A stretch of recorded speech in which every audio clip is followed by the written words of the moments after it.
Thank you. So I'm really glad to be here to present about my topic related to Cambodian history, but also make a little bit comparison to what happened in Bangladesh. So I will mainly talk about what happened in Cambodia rather than to elaborate more in Bangladesh case. So again, thank you for inviting me here, and hello to everyone, ladies and gentlemen, and professor, student here. So I'm Keo Doung. I'm a lecturer at History Department, Royal University of Phnom Penh. So my topic is about Khmer Rouge Act again. They define enemy. So this is a study of Cambodian mass killing and genocide in comparison with Bangladesh Liberation War. So here is my outline of presentation. I firstly introduce a little bit what Cambodia is. I don't know if you all know Cambodia and what the Khmer Rouge regime was. And then I talked about different factors of the Khmer Rouge mass murder, and ending by the motive of genocide in Cambodia and Bangladesh. So, just to introduce you that where Cambodia is through the Google map. You can see from the Google map, from the land road, is 3,000 kilometers away from each other. But when I come here, I have to fly to Malaysia and back to Dhaka here. So back and forth a little bit. There's no direct flight from Cambodia. A quick fact here about Cambodia is Cambodia actually have a similar size to Bangladesh here, a little bit bigger in terms of size, but lower population. So we have only around 16, 17 million people in Cambodia. And major religions is Buddhism. Before I talk about the Khmer Rouge, I quickly talk about the timeline of what happened in Cambodia. Our friend just talked about how the complexity of the genocide has been because political division, because of chaotics in the country, civil war. This is the case in Cambodia. First, after independence in 1973, we were a neutral country from 1975 to 1970. So during the Cold War, we were a neutral country for a while. But then, from 1970 to 1975, we changed our political regime into Khmer Republic, which means from a kingdom to a republic country. So what happened here, for a full 5 years, we have a civil war between the communist faction and the republic. So the government faced a civil war for 5 years, and then what happened is this: the Khmer Rouge took power. So the Khmer Rouge is a communist group who fight against the government and then took power in 1975. So this is what I want to talk a little bit more about what happened during more than 3 years in Cambodia from 1975 to 1979. So by seeing this picture, you can see basically to conclude what happened during those 3 years, more than 3 years. First, right after Khmer Rouge took power in 1975, 17 April 1975, the first picture you can see the Khmer Rouge forced people to go to the countryside. So they forced all the city people to go to the countryside in order to make them as a working class that the communist regime start. And you can see the second one.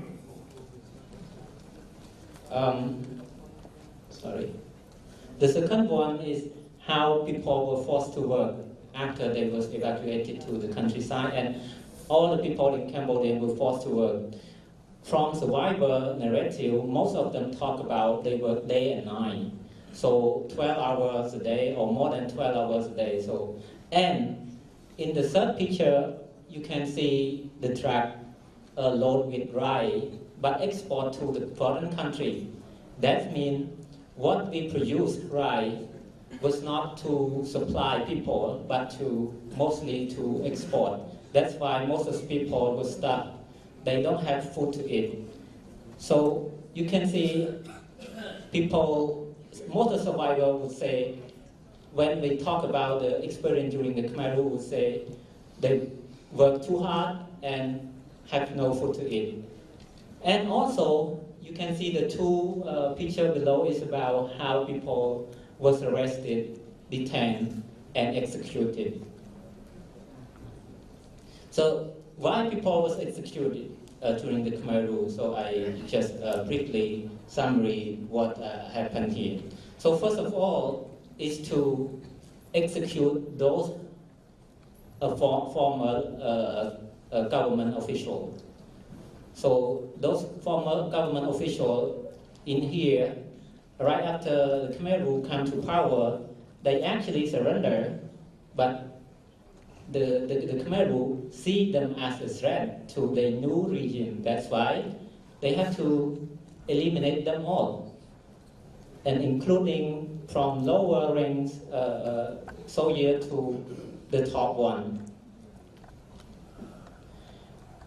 I want to talk about the Vietnamese because the case that right now in the court in the crime against crime of genocide.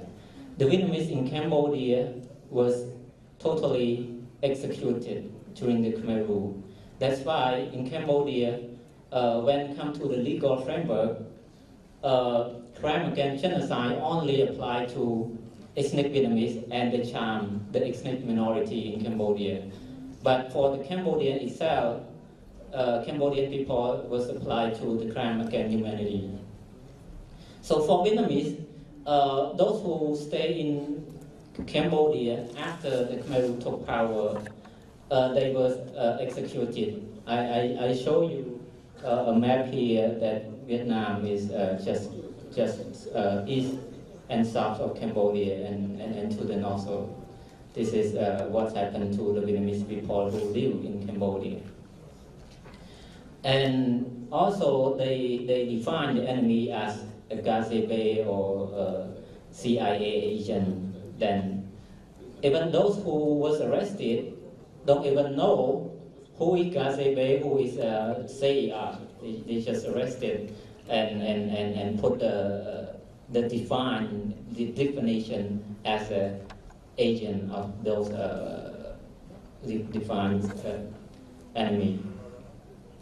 Minor mistake, that's what the common people would say. Many people would say because they work too hard, they don't have food to eat. So what they do is they steal something from the farm, from somewhere near their house. But during the Khmer Rouge regime, everything is collectivized. So all the property is belong to the state. So even the corn, this lady talked about her experience. She stole a corn from a farm and then was caught by a militiaman, and she was detained and almost executed, but luckily for her case, she survived. So let me briefly go to the comparison of what happened in Cambodia and Bangladesh. So please correct me if I may do not know much about here in Bangladesh. So what I see here, I am impressed by Dr. Adam John, who wrote about what happened in Bangladesh. So he wrote about, he talked about three things here in Bangladesh: eliticide, politicide, and genocide. And I found it comparable to Cambodia case. For example, eliticide here in Cambodia, they eliminate capitalists, feudalists, intellectual academics. So they want only a working class remain in the country. In Bangladesh, as far as I know, intellectual, academic, cultural figure, or media worker was targeted. Also, we talk about politicide. I just show you how the former government official and soldier was executed in Cambodia. But here, also the same that when we're talking about the Operation Searchlight, supporter of East Pakistan, when you were not independent yet, so was also the targeted to be executed. And that, to guarantee the total control, this is called politicide. And lastly is about genocide. In Cambodia, I just talked a little bit more earlier that Cambodian case, in legal framework, we only consider genocide against Vietnamese and the Chan. So this is what happened in Cambodia. In here, what we can consider as genocide, if I'm not wrong, is the targeted the Bengali men and boys. So those are the most targeted to totally eliminate. Let me briefly how Cambodia dealing with the past.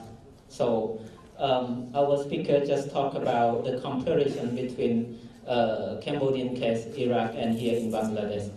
I just want to summarize a little bit about the result of the court that take place more than almost 10 years already.